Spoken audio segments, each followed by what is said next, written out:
Shay Brophy. Oh,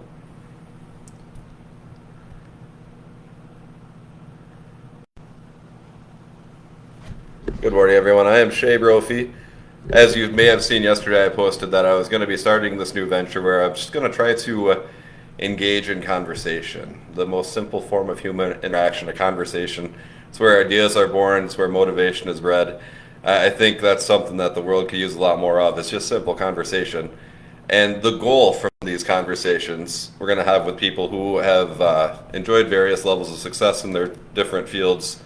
We're going to try to learn from them, try to spread motivation and inspiration, something the world really needs in these days and ages. So I couldn't think of a better person when I came up with this idea than my friend Dan Uccello, who's sitting right next to me here.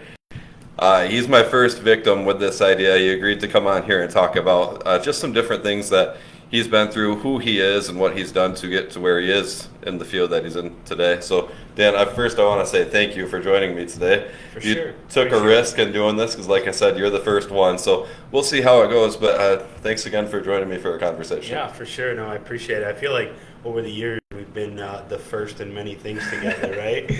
That's very true, actually. Yeah. We've known each other for a really long time, actually, Yeah. but we've never done anything like this before. It's been a Yeah. very professional friendship, and Yeah.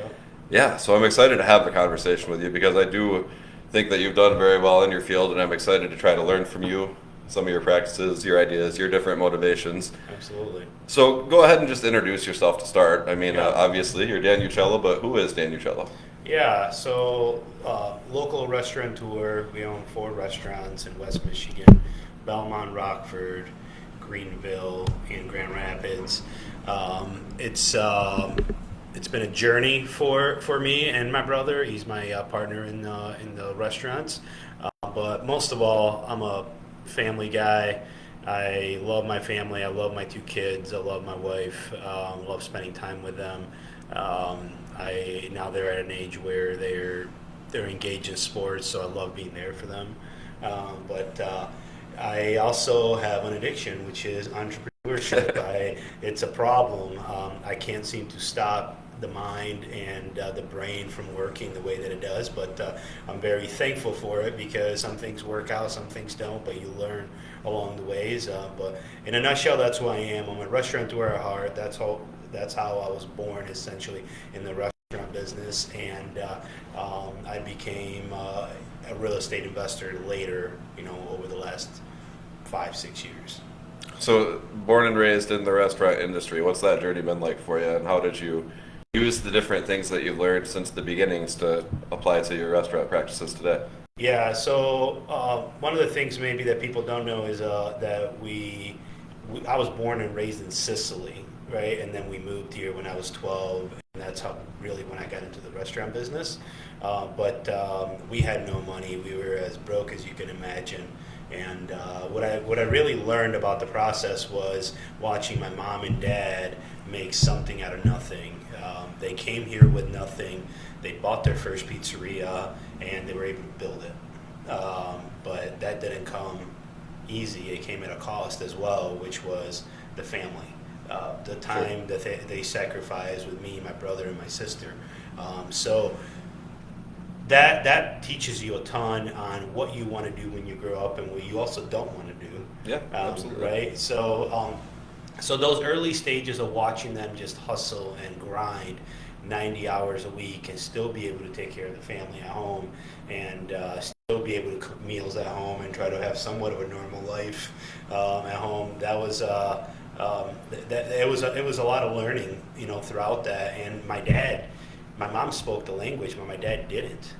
So, I see what they've created now, 25 years later, and it's incredible, especially for somebody like my dad that didn't speak the language, came to a different country in his 40s, and was able to build something incredible for himself and also provide a future, for somebody like me and my brother and my sister.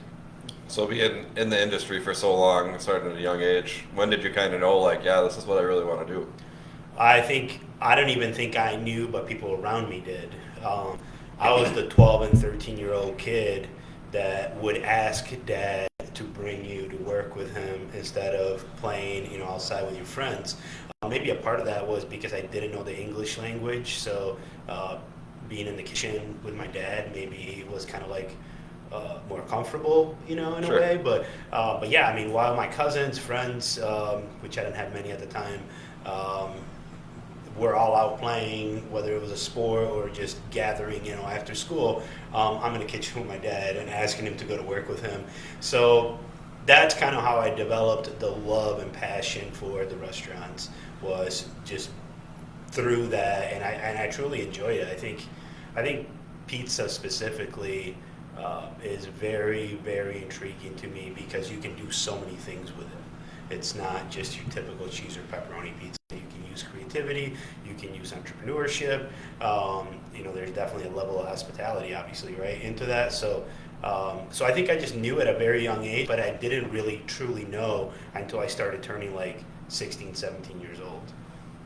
So was there an exact moment that you can pinpoint in your mind when you kind of realized, like, hey, this could actually work? Yeah, my dad made me the general manager of one of his restaurants, which was his first pizzeria, and it was quote unquote failing at the time. Like it wasn't, it just didn't have a lot of sales, Okay. right? And he also didn't give me a marketing budget or any of that, to try to grow it. So there was a lot of door knocking for me at the 16-year-old kid going up and down Plainfield Avenue, huge busy stretch of of road, and door knocking on how can I sell you pizza, essentially, right? How can I get into the door? And I think that a lot of people actually respected that. You got this young kid walking in and trying to hustle pizzas through the doors with zero marketing dollars. So I had to bootstrap a lot of that. So would you say that was one of the hardest obstacles in the early days, or was there something that you look at as even more of an obstacle along the way? Yeah, so that was kind of still working for my dad and my mom at the time. The biggest obstacle that I think me and my brother both really faced was when we were ready to go on our own and open up our own restaurant. Um, I started that venture when I was 22 years old and my brother was 17. So again, age played a factor in a lot of that, and people that possibly were just looking at us like, "Oh, you're just a child." Right, trying to get a liquor license, because that Right, was the yeah. biggest obstacle, is going in front of a township board and how do I get this liquor license at 22 years old when the other partner can't even drink yet, right? I would say definitely age was the biggest hurdle to overcome. So obviously hurdles along the way, and nothing's ever easy. We both know that.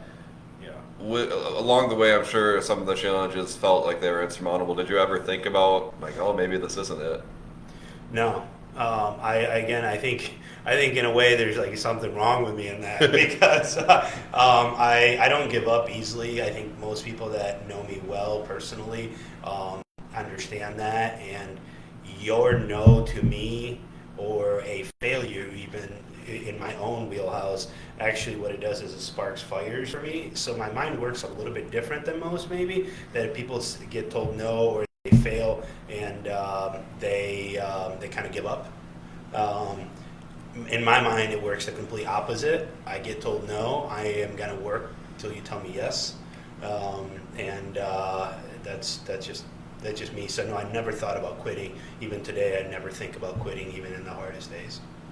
So sacrifices come with the territory, of course, of the grind. I mean, a lot of things have to be sacrificed during the path to get to the top, and that's one of the hardest parts about being consistent. Your motivation is going to drive you to the point where you have to make sacrifices if you want to succeed. What have some of the biggest sacrifices you've made along the way look like? I think the top two that come to mind immediately are my youth, because of I had this entrepreneur spirit and I loved working.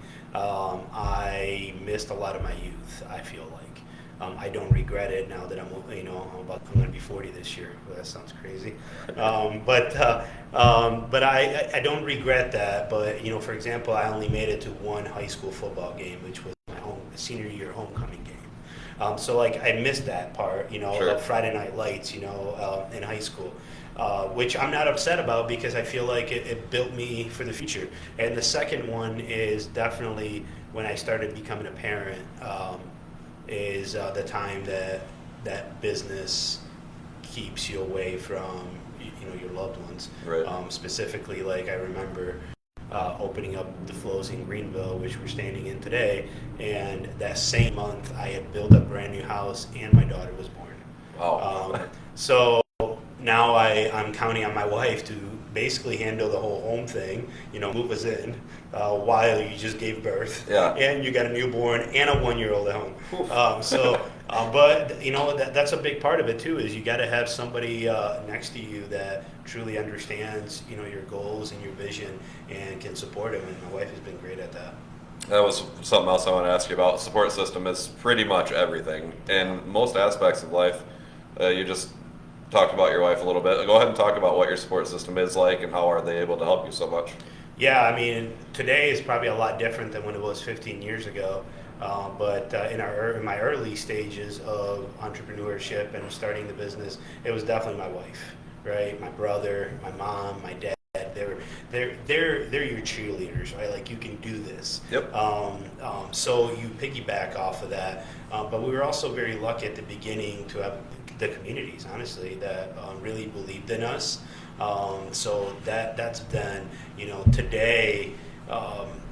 As you grow as an entrepreneur and your level of success keeps rising, there's a couple different things that happen. You definitely create the corner of haters that are not your support system. They do the complete opposite.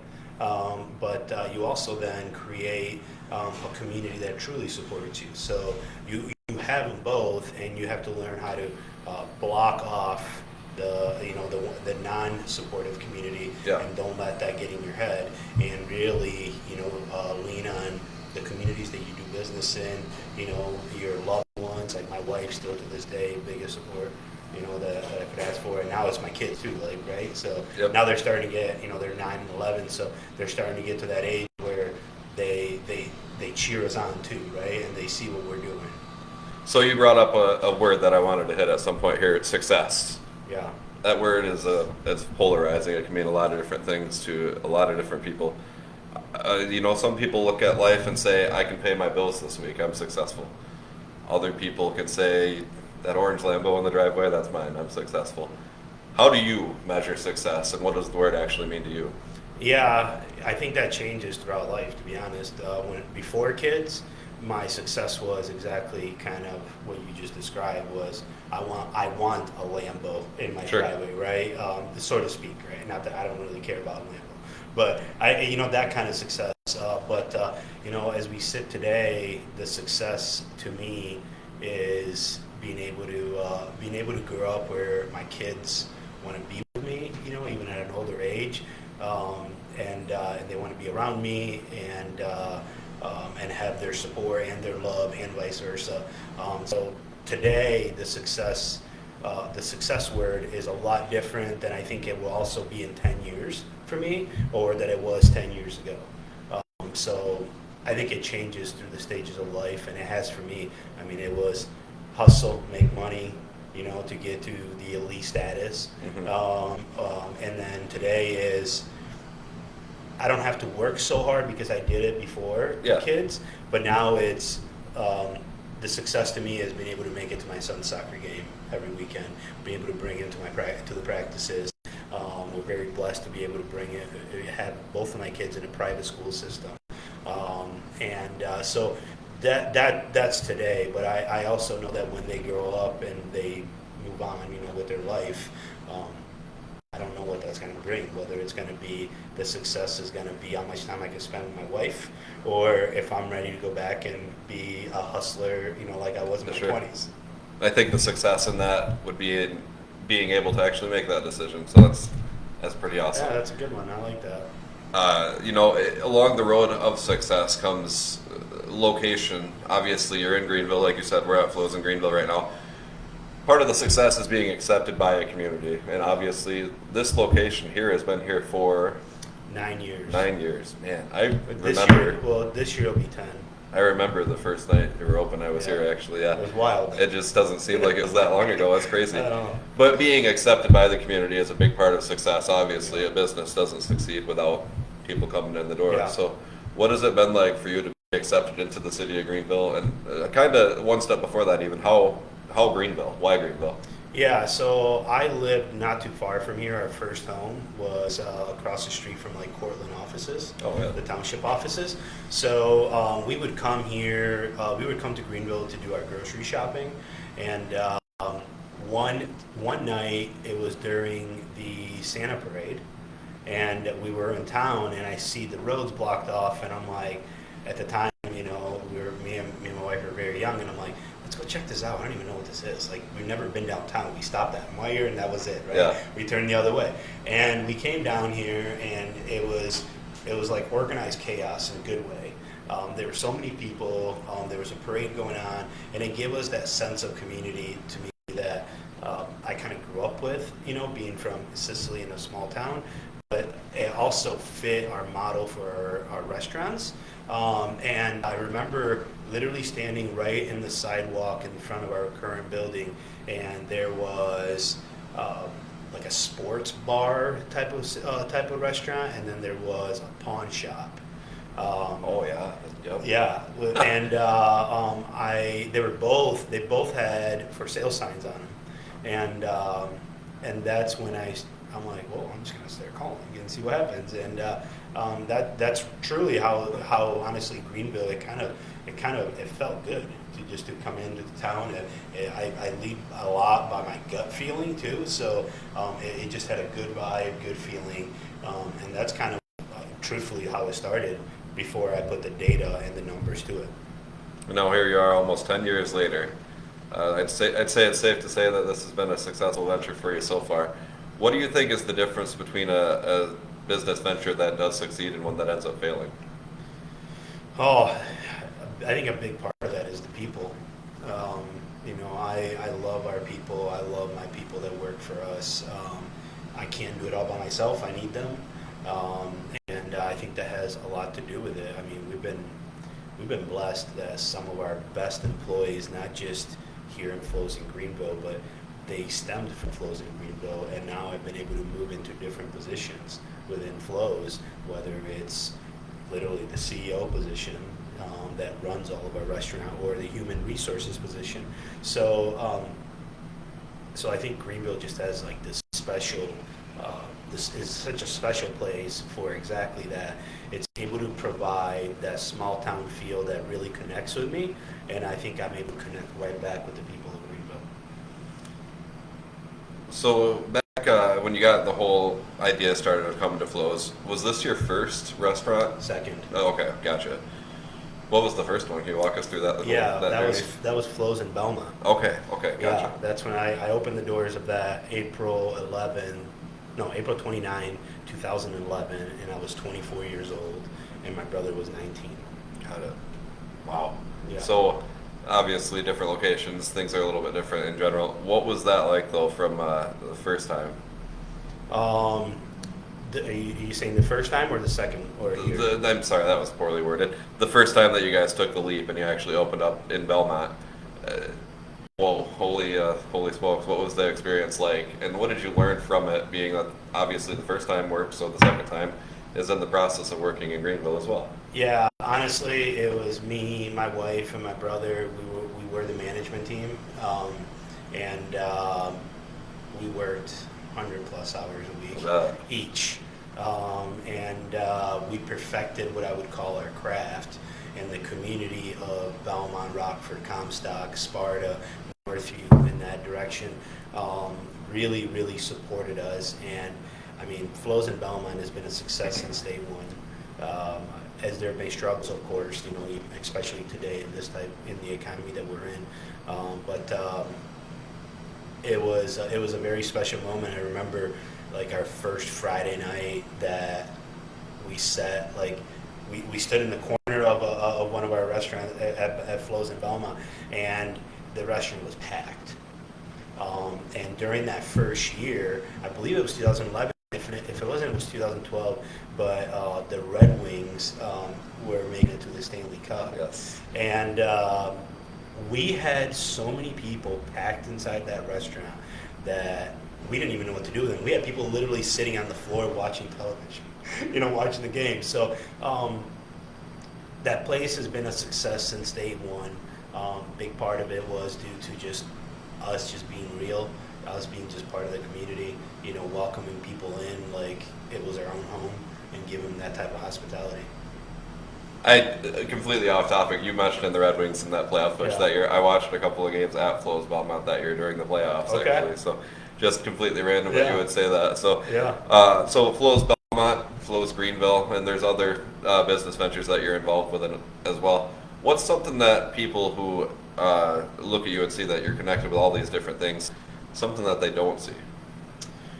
Oh, well, I think social media has made it very hard for people to see the true struggles that some of us have, whether it's personally or in business. And people post on social media only when things are going great for the most part. Sure. Right. So I would say what people don't see is the constant, when you're starting a business, the constant financial struggle, because you might have a successful business, but it also doesn't mean that it's successful financially a lot of the times. So the long nights of working until 2-3 o'clock in the morning and literally getting no sleep because you have no idea how the heck you're going to make payroll that week. That's a stress level that people don't see, and also is one of the most hardest things to deal with, because you have all these employees that just work their entire week and they worked hard, right? And you have no idea if you can make their payroll. Like, that's a weight on your shoulder that can crush most people.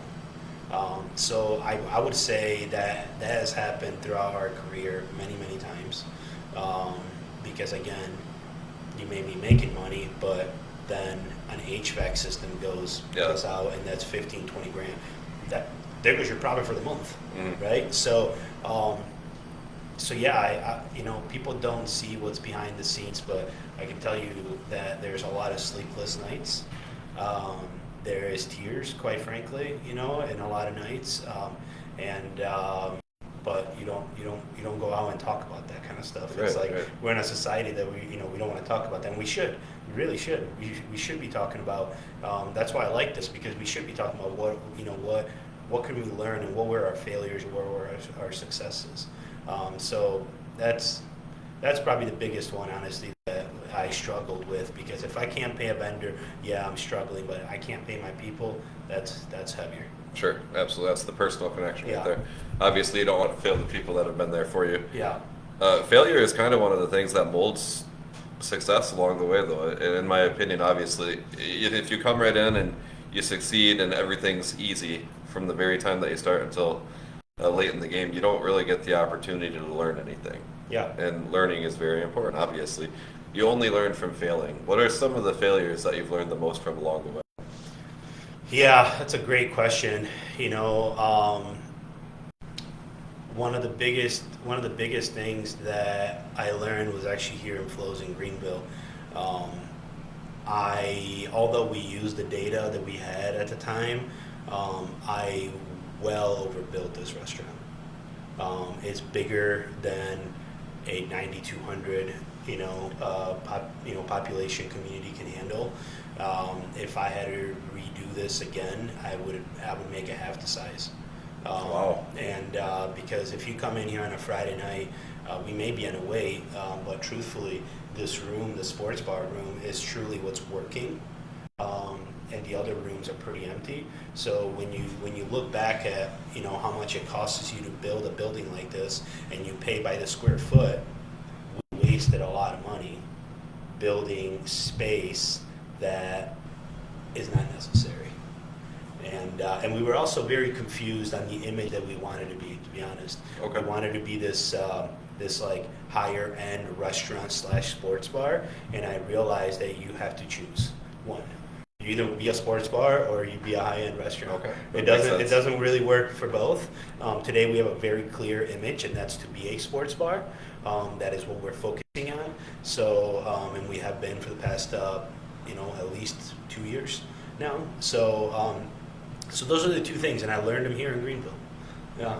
And with those, obviously, comes the financial risk, which at the end of the day, business Yeah. financials, they kind of go hand in hand. How do you handle financial risk personally?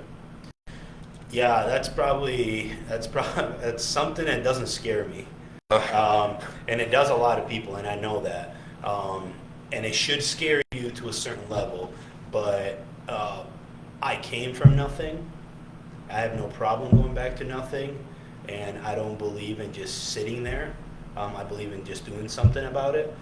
So I think a lot of entrepreneurs are going to answer that differently. That's not the answer I was expecting in Yeah. any capacity. Yeah. So the financial risk does not scare me, although it should, and it's because I will bet on myself all day long. I could never have a 9 to 5 working for somebody else because a lot of companies make decisions based on your number. Sure. Right? That's not how we run our operations. You're not a number to us, but that's how a lot of companies operate. And I don't want to walk into a Friday after 25 years somewhere and be told that my position is being eliminated because we're making cuts, and that happens, right? So versus the other side of it is betting on yourself, and if you're having a tough time, you just go to work harder. Sure. What are some of the habits that you've kind of acquired either from the very beginning or you've learned along the way that have molded you into the leader that you are today?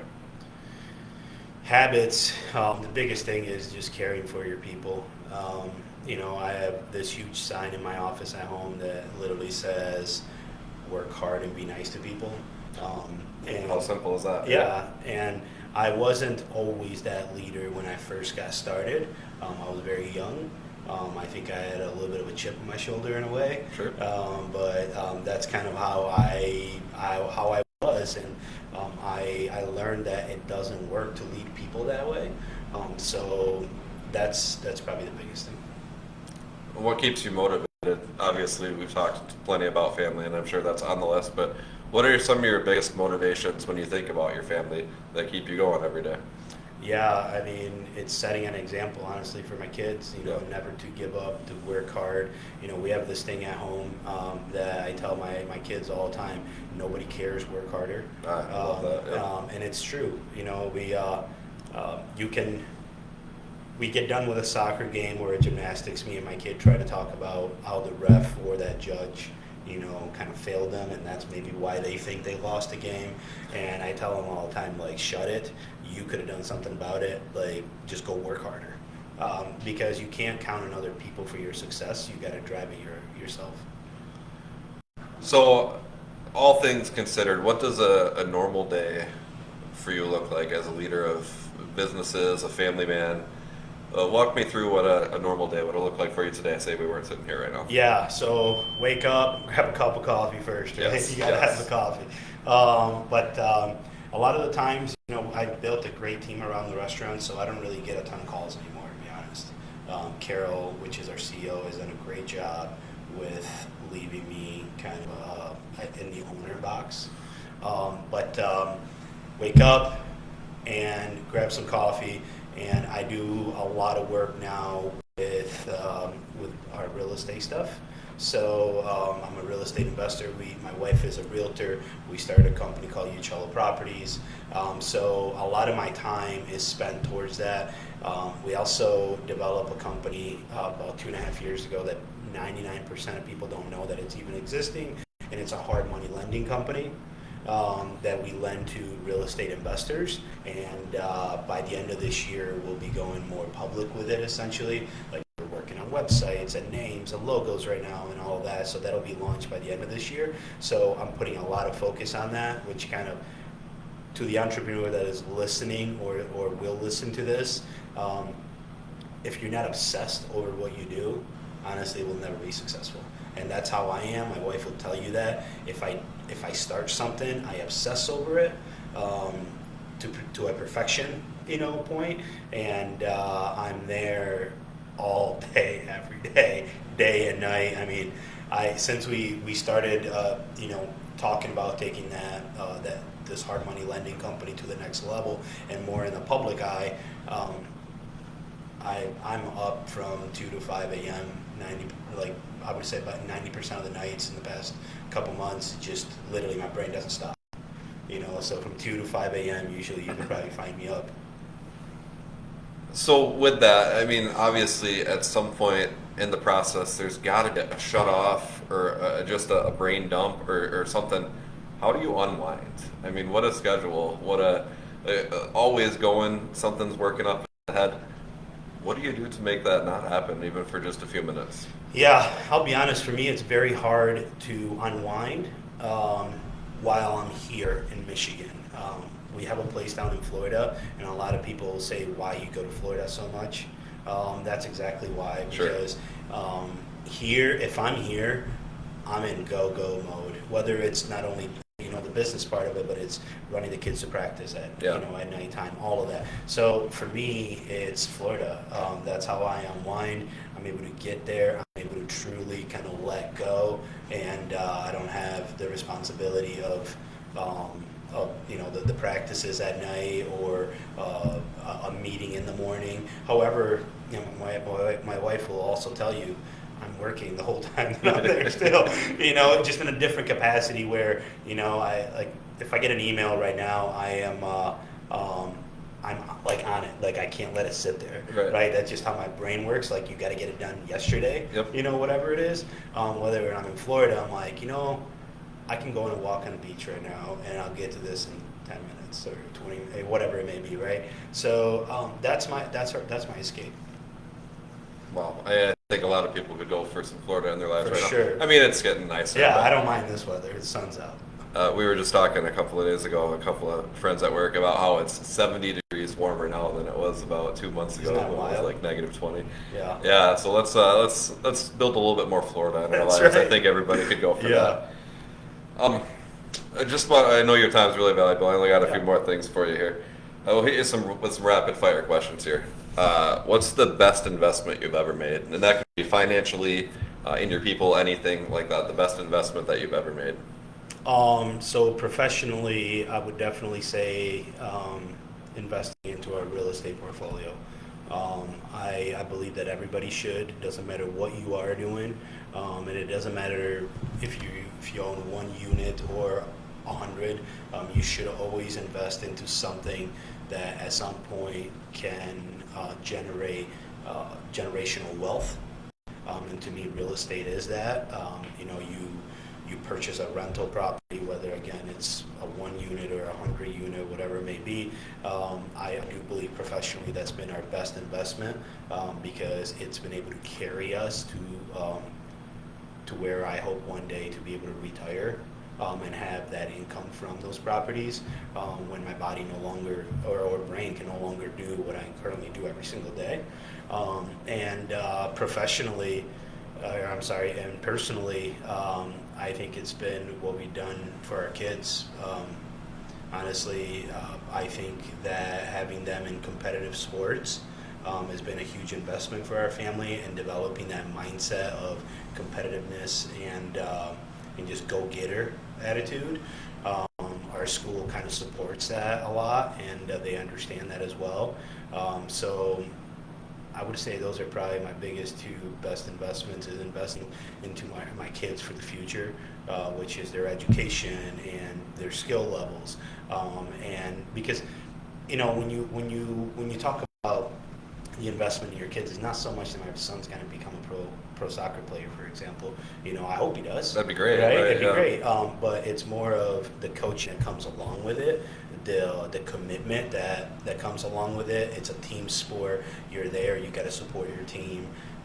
So there's a lot of lessons to be learned in sports, and I use that to my advantage to be able to keep both of my kids in a spot where they're learning that every single day. Are you a book reader? I listen to books. Okay. Yeah. So is there one book out there that the future entrepreneur should listen to? So we are an EOS ran company. which is Entrepreneur Operating System. And what changed my life was the book called Traction. And Traction will teach you how to take your company from down here all the way up here. So say there's a future entrepreneur out there that comes to you and says, Dan, I've got $10,000 and I've got a dream. Now what? What's your advice to that entrepreneur? Yeah, my advice would be, first of all, you're probably going to need more than that. That's realistic, right? You're probably going to need more than that, but it doesn't mean that it's impossible, okay? What I've learned throughout my career is that you can truly make a great living using other people's money, and you can deliver your dreams also by using other people's money. So I go back to that hard money lending thing. Almost every investor that I lend to doesn't use any of their money to do these flips or acquire a real estate investment. They use our money to do so. I make money based on the interest that I charge them. They make money based on the resale of that property. And 90, maybe even higher, honestly, maybe 95% of the time, my investors come into the closing table with zero money. They just have to be able to go do the work. So have other people's money work for you, basically is. Yeah, there's a lot of investors out there that if your idea is good enough, they will invest in you. Sure. And that's what I'm saying is go and make those type of connections. Don't be afraid to jump in a room. A lot of people are afraid to jump in a room thinking that they're not going to know what to talk about with maybe business people. You need to flip that. If you are the smartest person in the room, you're not in the right room. So be the dumbest person in the room and ask the right questions. I love that. That's thought-provoking. Obviously, I'm not going to dwell on it too much, but that struck a nerve right there. I really like hearing that kind of stuff. That's awesome. So we've talked about the road to here. We've talked about the here and now. Let's look ahead, say 10, 20 years from now. What do you want people to say when, 20 years from now, they say Flo's Sports Bar in Greenville? What do you want that to, the thought to be that people have when they say that? Yeah, I hope they can, look back and say that we were there for them as the community members, as the school system, as the nonprofits. That's a big part of who we are, is giving back to the community, and I think me and you have kind of done a lot of that kind of stuff together, right? I hope that 10, 20 years from now, people can really look back and say, Flo's was a big asset to our community as a whole, not just a place to gather and eat good food and get good service, but they also took care of us. That's what I want out of it. At the end of the day, that's what I think is important to me, is for the community to be able to recognize that we took care of those that took care of us. Well, and that kind of goes in hand with my next question, I guess. What kind of a responsibility does a small business have to the community that allows them to be a part of the community? I think it changes with everybody's model. To be honest, I see people in the community that are strictly not involved, for example, and they just do their business and they go home and the next morning they go and do their business again. But then you're part of this community. You see the people that are constantly involved, right? I think Flo's and our model has done a great job with being involved. Part of that was me joining the Chamber of Directors board, and I served on that for 5 years and being able to give back to our community in different ways, right? Sure. By ideas and building. So yeah, I think every business owner is going to have a different model. Some people just don't care about that, to be honest. And I think if you truly look at, Greenville has got a lot of businesses. And I'm not going to ask you to name them, but you could probably only give me 5 to 7 of businesses that truly give back to their community. Sure. The rest of them are here and they're successful and they're doing great, but they're in it for different reasons. Yeah, absolutely. Like you said, we've worked together on a lot of things over the years. I do a lot of different events in the community myself, but for some reason I always land here. Like, this is where I do a lot of my stuff, and there's a reason for that. It's not just because the food's really good, which it is. Shameless plug, it is really good food also. But I come back to the places that do a lot in the community, and Yeah. obviously this is one of them. So thank you for everything that you do in the community also. Yeah, I know, you're welcome, and right back at you. What you're doing for the Be Nice Foundation is huge, man. What year are we on now? Like 8? Everybody asks me this every year. This will be 7 or 8. 7 or 8, Yep. yeah. And look at the impact financially that we've had, into that. We might not be able to write $1 million check, but we're doing our part to the best of our ability, right? So that's on you, man. That you've been doing a great job of that. We're happy to provide, a space to be able to make that happen. But there's also a lot of different things that you've done for our community. So I think you deserve a lot of that credit too. Well, thanks, man. Yeah. It's, like you said along the way here, it's all about just giving back to everybody who's been there for you. The city's done a lot for me over the years. And, Same. this is just the way that I give back. So it means a lot to me. Yeah. Whether or not it leaves a big footprint in the world, who knows? But it doesn't have to, man. That's the thing. Like, It's 100%. It doesn't have to. exactly. Yeah. So last one I'll hit you with before I let you go. We talked about what we want flows to mean to people in the future. What about the name Dan Uccello when people look back on that in a few years? Yeah, I hope that people can look back and say that I was first of all respectful. That's to me a big deal. I was loyal to the people that were loyal to me, and that worked hard, to make our community a better place. Essentially, that's what matters to me is respect, loyalty, and just every day trying to be that 1% better and trying to make the community that we do business in just that same 1% better.